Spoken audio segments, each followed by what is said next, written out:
Speak to Engineer Ken Ashigbey. Now, he has been leading the anti-Galamsey coalition, the media anti-Galamsey coalition. Sir, you're welcome to Eyewitness News. We thought that we're winning the battle, but this weekend, we nearly had a major Maxwell Mahama case all over again.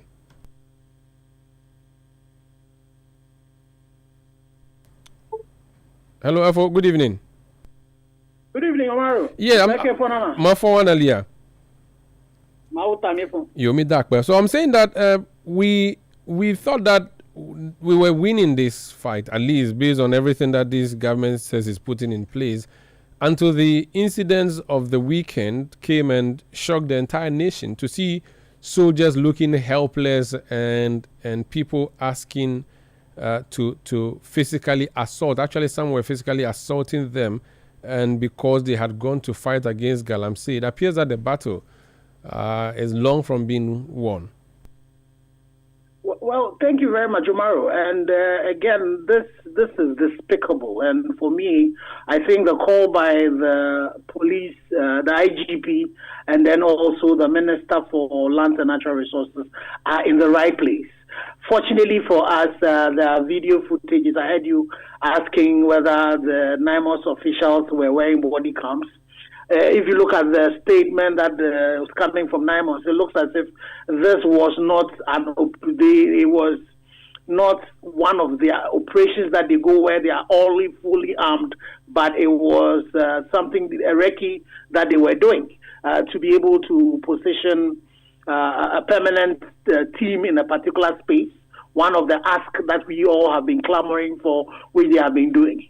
And so for us to be able to get community members, whether they were incited by who or what, the investigation should be able to prove. But there's adequate evidence for us to prosecute everybody that is found. The state needs to demonstrate that it has the power. The state should not demonstrate weakness. Otherwise, what would happen is that these criminal elements would all go all out and they would overrun us. So it is important that all the evidence that the people who were arrested, all the evidence that were collected be immediately returned back to the police, and the investigations that the IGP has said is going to carry out is carried out. The statement issued by the Member of Parliament should be considered, but everybody who has to be brought in to make sure that we get to the bottom of it and we punish everybody, it's important. And we need to let all communities know that the state is there to protect all of us. But when you decide to come and act against the state will use the full force that is at its command to be able to deal with you.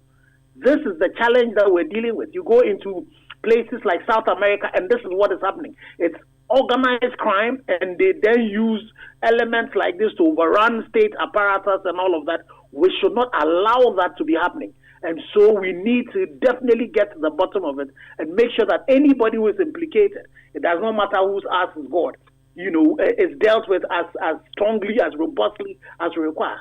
And you see, Omar, this is the reason why some of us still think that the state of emergency is important. If a state of emergency has been declared, and with all the powers that the president will have at hand, who born dog for these people to do the things that it is that they have done? And it's important, again, to state that the state should not come out looking weak in this particular instance. Okay, so we've seen the police issue a statement. The Member of Parliament has been invited. Now, this Member of Parliament is not a government appointee. The only connection he would have with the government is the umbrella. Does the president and the presidency need to say or do anything on this matter? Of course, he cannot be fired because he's occupying a position. And he has said that he's innocent of all the claims being made against him. Do you worry about how the president ought to act moving on from this, considering that two members of his party have been claimed to be involved in this matter? Does he have to say anything? Well, again, I think that it's important that investigations are carried out. Everybody is innocent until proven guilty. And so for me, I think it's right that the IGP has told us that this invitation has been done. If you read a statement from the minister as well. But it's important that because it is party, and we know the role that the president plays in leading the party, it's important that the party, and I know that the president has made some positions clear to his party people about not shielding anybody when it comes to this. So it's important that the president passes that through the party hierarchy to tell them that, nobody in the party is bigger than the law and is bigger than the state. And so that is not going to be tolerated. So that support, again, we run an executive presidency, and so the voice of the president is more superior than anybody else. And so that communication, the president just needs to reinstate a point he's made to them and give the IGP, give the Minister for Land and Natural Resources all support that is required to ensure anybody who is found complicit, so far as this is concerned, are dealt with. And it is important for us to pass this information, that when these things are happening, we should take out the partisanship from these things. It's not necessary to be going into these places with party executives and all of that. They don't have a role to play in our governance. Those in the party that have roles to play in cabinet are very defined. But constituency chairperson and all of that, you don't have any role to play when it comes to our governance, when it comes to the law enforcement. And so that part needs to really be done.